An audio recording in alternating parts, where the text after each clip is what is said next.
इस फिल्म की शुरुआत होती है और हमें एक आदमी को दिखाया जाता है जो कि अपनी बिजनेस मीटिंग में होता है, लेकिन तभी अचानक से उसकी डेथ हो जाती है और यहाँ पर मौजूद लोगों को कुछ समझ नहीं आता कि ये क्या हुआ। और सिर्फ यही नहीं, शहर में बाहर भी बहुत सारे लोग बिना किसी रीजन के ऐसे ही मरने लगते हैं। जिसके बाद हमें एक जियोलॉजी प्रोफेसर जॉर्ज को दिखाया जाता है जो कि अपनी क्लास में स्टूडेंट्स को फ्रीक्वेंसी और वेवलेंथ के बारे में पढ़ा रहा था।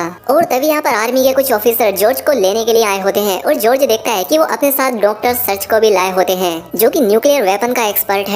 अब इन दोनों को एक सीक्रेट आर्मी मीटिंग के लिए ले जाया जाता है जहां जाकर इनकी मुलाकात जर्नल से होती है और जर्नल इन्हें हाल ही में हुए हादसे के बारे में बताते हैं जिसमें कि बहुत सारे लोगों की बिना किसी रीजन के डेथ हो गई थी। और हैरानी की बात ये थी कि इन सभी लोगों की डेथ एक ही साथ एक ही समय पर हुई थी, लेकिन ऐसा कैसे पॉसिबल था यही जानने के लिए इन दोनों को यहाँ बुलाया गया था। जॉर्ज जब इन्हें देखता है तो समझ जाता है कि इन सभी की मौत एक पावरफुल इलेक्ट्रोमैग्नेटिक वेव की वजह से हुई है। दरअसल जिन लोगों की डेथ हुई थी उन सभी को कोई ना कोई हार्ट कंडीशन थी, इसीलिए इन सभी के दिल में पेसमेकर नाम की एक डिवाइस थी जो कि इनके दिल को जिंदा रखती थी। लेकिन हाई इलेक्ट्रोमैग्नेटिक वेव की वजह से इनकी वो डिवाइस या तो खराब हो गई या फिर इनका दिल इतना तेज धड़कना शुरू हुआ कि इन्हें हार्ट अटैक आ गया और इनकी जान चली गई। रीजन पता चलने के बाद जनरल कहते हैं कि ठीक है, तुम्हारा काम अब खत्म हुआ, तुम अब यहाँ से जा सकते हो। लेकिन जॉर्ज कहता है कि जनरल, हमें पता लगाना चाहिए कि आखिर इतनी हाई इलेक्ट्रोमैग्नेटिक वेव यहाँ पर आई कहाँ से। लेकिन जनरल उनकी कोई बात नहीं सुनते और वो यहाँ से चले जाते हैं। लेकिन ये परेशानी यहाँ पर खत्म नहीं हुई थी क्योंकि अगले ही दिन लोगों पर पक्षियों का अटैक होता है जैसे कि वो किसी चीज से बहुत ज्यादा डरे हुए हों, और इसीलिए वो पक्षी अपना इस तरह का अनयूजुअल बिहेवियर दिखा रहे थे। अब यहाँ पर जॉर्ज की थ्योरी सही साबित होने लगी थी क्योंकि वर्ड्स भी ट्रेवल करने के लिए अर्थ की मैग्नेटिक फील्ड को यूज करते हैं, लेकिन वो वेव्स अब डिस्टर्ब हो रही हैं और इन पक्षियों का बिहेवियर भी। और सेम इसी तरह की सिचुएशन एस्ट्रोनॉट के स्पेसक्राफ्ट के साथ भी देखने को मिलती है क्योंकि जब वो अर्थ के करीब आ रहा था तब उस पर कंट्रोल करना बहुत मुश्किल हो रहा था और अब वो अर्थ पर क्रैश होने ही वाला था। लेकिन एस्ट्रो पायलट रेबेका उसे अपनी सूझबूझ से एक रिवर पर लैंड कराती है और अपनी टीम की जान बचा लेती है। वहीं दूसरी तरफ अब जॉर्ज चैन से बैठने वाला नहीं था, वो हाल ही में हुए सभी हादसों की स्टडी करता है और बाद में जब वो अर्थ का 3D मॉडल देखता है तो उसके होश उड़ जाते हैं। डॉक्टर अपनी इस रिसर्च को जाकर डॉक्टर कॉनरेड को दिखाता है और डॉक्टर कॉनरेड भी उसकी इस रिसर्च को देखकर परेशान हो जाते हैं और जॉर्ज से मिलने के बाद वो अपनी एक सीक्रेट फाइल को ढूंढकर बाहर निकालते हैं। अब इसके बाद जब रात होती है तो रात में सभी को आसमान में कलरफुल फ्लेयर्स नजर आने लगती हैं, लेकिन सभी लोग इस बात से अनजान थे कि ये पृथ्वी पर आने वाले एक बहुत ही बड़े खतरे का साइन है। खैर, अब जब जॉर्ज अपने इस पॉइंट को हाईलाइट करता है तो कुछ बड़े ऑफिसर्स के साथ उसकी मीटिंग की जाती है जहां पर जॉर्ज इन सभी को अपनी खोज बताता है। वो इन्हें यहाँ पर एक शॉकिंग इन्फॉर्मेशन देता है, कहता है कि अब अर्थ की ओजोन लेयर धीरे धीरे डिस्ट्रॉय हो रही है। वो कहता है कि अर्थ की कोर में जो लिक्विड है उसके घूमने या उसके स्पिन होने से अर्थ का इलेक्ट्रोमैग्नेटिक फील्ड जनरेट होता है, लेकिन अब ये लिक्विड घूमना बंद हो गया है जिस वजह से अर्थ की इलेक्ट्रोमैग्नेटिक फील्ड भी बनना बंद हो गई है। और इससे होगा ये कि अगले कुछ महीनों में आसमान से फ्लाइट्स खुद ब खुद गिरना शुरू हो जाएंगी, जितनी भी इलेक्ट्रॉनिक्स डिवाइसेस हैं सब एक्सप्लोड होने लगेंगी,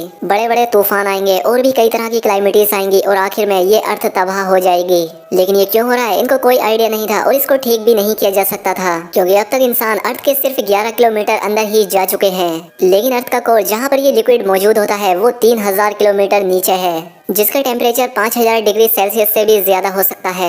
ये बात सुनकर वहाँ पर मौजूद सभी लोग बहुत ही परेशान हो जाते हैं, लेकिन तभी डॉक्टर कॉनरेड को अपना पुराना दोस्त ब्रेड याद आता है जिसके पास शायद इस परेशानी का कोई हल हो सकता है। खैर, जब ये ब्रेड से जाकर मिलते हैं तो इन्हें खुशखबरी मिलती है क्योंकि वो एक ऐसा डिवाइस बनाने में कामयाब हो गया था जो कि अल्ट्रासोनिक वेव्स की मदद से किसी भी मेटल को धूल में बदल सकती है। ब्रेड ने यूटेनियम नाम के एक ऐसे मेटल को भी डिस्कवर किया है जो कि किसी भी किस्म की हीट को बर्दाश्त कर सकता है, बल्कि जितना हीट और प्रेशर उस पर ज्यादा पड़ता है वो उतना ही स्ट्रॉन्ग हो जाता है।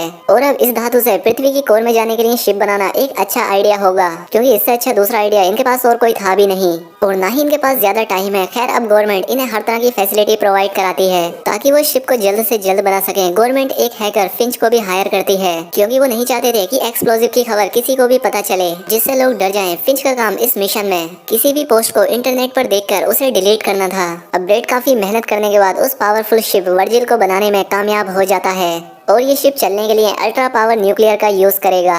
अर्थ की कोर तक जाने के लिए पूरे शिप को 6 कंपार्टमेंट में डिवाइड किया गया था ताकि उस हिस्से में अगर कोई खराबी आ जाए तो उस हिस्से को शिप से अलग कर दिया जाए। प्लान के मुताबिक वर्जिल कोर में जाकर एक्सप्लोजिव को कोर में ड्रॉप करेगा जिसके वहाँ पर ब्लास्ट होने से अर्थ का कोर रोटेट करने लगेगा। ये काम एकदम CPR की तरह था जहाँ पर अर्थ की कोर को झटका दिया जाएगा उसे होश में लाने के लिए। अब इससे पहले ये लोग आगे और कुछ कर पाते इन्हें एक और जोर का झटका मिलता है क्योंकि इलेक्ट्रोमैग्नेटिक फील्ड के डिस्टर्ब होने से जगह जगह और भी हादसे होने लगे थे।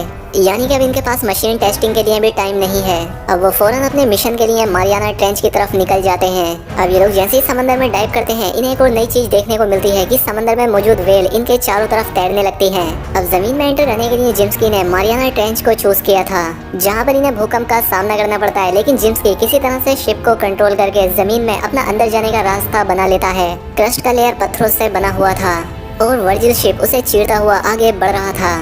अब थोड़ी ही देर के बाद वो अर्थ के मेंटल लेयर में एंटर हो जाते हैं, जहाँ पर लगभग 3 kilometre thick semi solid layer होती है।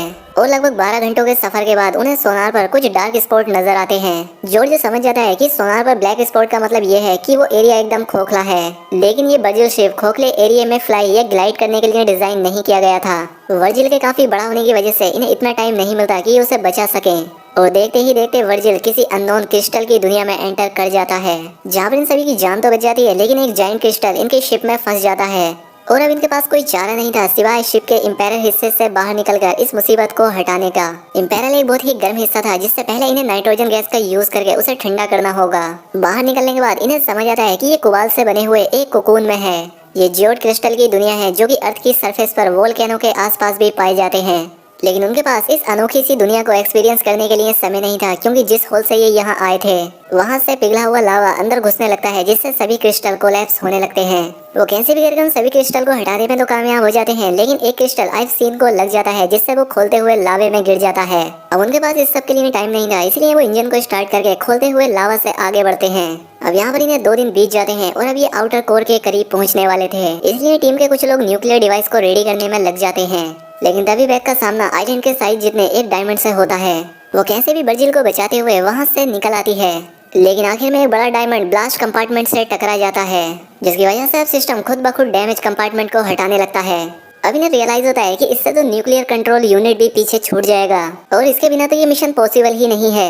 इसीलिए सर्ज जल्दी से उस कंपार्टमेंट में जाकर न्यूक्लियर कंट्रोल यूनिट जोश को दे देता है और खुद को सैक्रिफाइस कर देता है, क्योंकि वो बाहर नहीं निकल पाता। सर्ज जोश का बहुत ही अच्छा दोस्त था, इसीलिए उसकी मौत से उसे बहुत दुख होता है। लेकिन अब उन्हें अर्थ को बचाने के लिए आगे बढ़ना ही था और फाइनली कुछ टाइम के बाद वो अर्थ की कोर में एंटर कर जाते हैं। और यहाँ कर वो जानते हैं कि कोर की डेंसिटी उनके अंदाजे से भी कहीं ज्यादा थी, जिसका मतलब ये था कि वो जितने भी एक्सप्लोजिव अपने साथ लाए थे वो काफी नहीं है और इससे तो पावरफुल वेव्स पैदा ही नहीं होंगी। डॉक्टर जेम्स कहता है शायद हमारा ये मिशन फेल हो चुका है और अब हमें शायद प्लान बी पर काम करना चाहिए। ये बात सुनकर सभी लोग हैरान हो जाते हैं कि आखिर प्लान बी है क्या। और अब यहाँ पर जनरल प्रोजेक्ट डेस्टिनी के बारे में रिवील करते हैं। दरअसल यूएस मिलिट्री को ऐसा लग रहा था कि उनके दुश्मनों ने एक ऐसा वेपन तैयार किया है जिससे कि खतरनाक भूकंप पैदा हो सकता है, इसीलिए उन्होंने जेम्स की लीडरशिप में खुद का एक और भी पावरफुल वेपन तैयार किया, जो कि हाई पावर इलेक्ट्रोमैग्नेटिक वेव्स अर्थ के कोर में फायर करता है। अब जोश को भी समझ आ जाता है कि अचानक से अर्थ का कोर रोटेट करना बंद क्यों हो गया था, क्योंकि ये प्रोजेक्ट डेस्टिनी की वजह से ही हुआ था और यूएस मिलिट्री इसके लिए खुद जिम्मेदार है। जिम्स्की कहता है कि एक बार हमारे वापस जाने पर वो प्रोजेक्ट डेस्टिनी को फिर से फायर कर सकते हैं ताकि कोर को दोबारा से स्टार्ट किया जा सके, लेकिन जोश अब इनकी बात नहीं मानता। वहीं अब इनके पास वापस आने का भी टाइम नहीं है, इसलिए इन्हें प्लान बी एग्जीक्यूट करना ही होगा। अब सिर्फ जनरल की अप्रूवल का इंतजार था, लेकिन अब इससे पहले कोर में एक होल होने लगता है, जिससे समंदर में बड़ी बड़ी लहरें उठती हैं और बड़े बड़े ब्रिज टूट कर गिरने लगते हैं। अब जनरल और रिस्क नहीं ले सकते थे, अब जोश और उसकी टीम भी वहाँ पर फंस गई थी। इनके पास अब दूसरा कोई प्लान नहीं था और अब टाइम भी कम था। अब जोश फिंच को एक सीक्रेट मैसेज भेजकर जनरल को थोड़ी और देर इंतजार करने के लिए कहता है और अब फिंच यूएस मिलिट्री के सारे डेटा को हैक करके प्रोजेक्ट डेस्टिनी की रिसर्च में लग जाता है। दूसरी तरफ जोश ब्रैज के साथ इस प्रॉब्लम का हल निकालने में लग जाता है। तब जिम्स्की इन्हें एक सॉल्यूशन बताता है कि हमें इसे एक साथ एक्सप्लोर करने की बजाय हमें इसे पार्ट्स में एक्सप्लोर करना चाहिए, जिससे कि रिफिल इफेक्ट प्रोड्यूस होगा। लेकिन यहाँ पर प्रॉब्लम ये थी कि कंपार्टमेंट यहाँ पर मैन्युअली अलग नहीं किए जा सकते थे। जब उनमें कोई डिफॉल्ट होगा तो सिस्टम ही उन्हें अलग कर सकता है और इन्हें मैन्युअली आंसर करने के लिए इंपेरल सेक्शन में जाना होगा। लेकिन उसका टेम्परेचर 9000 डिग्री सेल्सियस पहुंच चुका है और हमारा सूट आधा ही टेम्परेचर बर्दाश्त कर सकता है। और अब इनके पास इतनी नाइट्रोजन भी नहीं थी कि ये उससे इंपेरल को ठंडा कर सके। कोई और रास्ता ना मिलने पर ब्रैज कहता है कि मैं अपनी लाइफ को सेक्रीफाइस करूंगा। दुखी होकर सभी लोग उसे अलविदा कहते हैं और ब्रैज इंपेरल में जाता है। वहाँ पर गर्मी इतनी ज्यादा होती है कि कुछ ही समय में उसका औजार भी पिघल जाता है। दूसरी तरफ जनरल डेस्टिनी को फायर करने वाला होता है, तब फिंच अपनी पूरी जान लगा देता है उसे रोकने के लिए। वहीं ब्रैज अपने मकसद में कामयाब हो जाता है और वो सिस्टम को ओवरराइड कर देता है, लेकिन उस हीट से वो खुद को नहीं बचा पाता और उसकी जान चली जाती है। अब इसके बाद ये लोग हर कंपार्टमेंट में न्यूक्लियर बॉम्ब डालकर उसे रिलीज करने लगते हैं। लेकिन जब आखिरी कंपार्टमेंट्स बचते हैं तब जोश को रियलाइज होता है कि उनके पास इनफ एक्सप्लोजिव नहीं है। अब इससे पहले ये कोर से अपने शिप वर्जिल को निकल पाते, एक मैसिव विस्फोट से उनके शिप को एक बड़ा झटका लगता है, जिससे जिम्स की न्यूक्लियर मेटल के नीचे दब जाता है और उनका बैग से भी कनेक्शन टूट जाता है। अब बैग न्यूक्लियर कंपार्टमेंट को रिलीज करने वाली थी। दूसरी तरफ जोश जिम्स्की को निकाल ही नहीं पा रहा था, इसलिए जिम्स्की उसे समझाता है कि वो इसे छोड़कर चला जाए क्योंकि अर्थ को इस वक्त उनकी जरूरत है। वो जोश से कहता है कि एक्सप्लोजन को बढ़ाने के लिए वो वर्जिल की स्ट्रेंथ सेल्स का भी यूज कर सकता है, जिसके बाद जोश उसे वहाँ से छोड़कर चला जाता है। अब जोश जिम्स्की के अकॉर्डिंग ही सब कुछ करता है, जिससे वर्जिल का इंजन भी बंद हो सकता था, लेकिन वो अपनी परवाह नहीं करता और कंपार्टमेंट्स को रिलीज कर देता है। अब इनका पावर सप्लाई बंद हो चुका था और ये भी अब अपनी मौत का इंतजार कर रहे थे। तभी जोश को याद आता है कि वर्जिल जिस मेटल से बना है उसे एनर्जी हीट और प्रेशर से मिलती है, तो इसलिए जब यहाँ पर ब्लास्ट होगा तो उसकी एनर्जी को शिप के लिए यूज किया जा सकता है।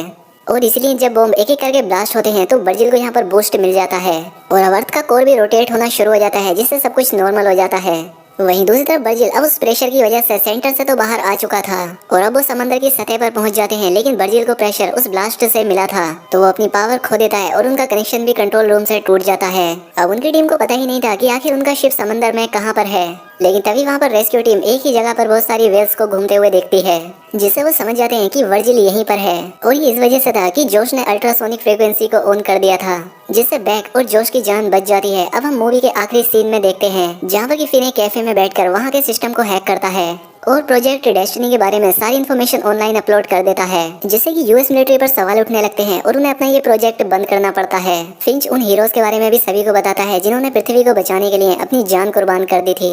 और इसी के साथ ये मूवी यहाँ पर खत्म हो जाती है। तो दोस्तों उम्मीद करता हूँ कि आपको वीडियो पसंद आई होगी। अगर वीडियो अच्छी लगी हो तो वीडियो को लाइक और चैनल पर पहली बार आए तो चैनल को सब्सक्राइब भी कर लें। मिलते हैं हमारी अगली वीडियो में।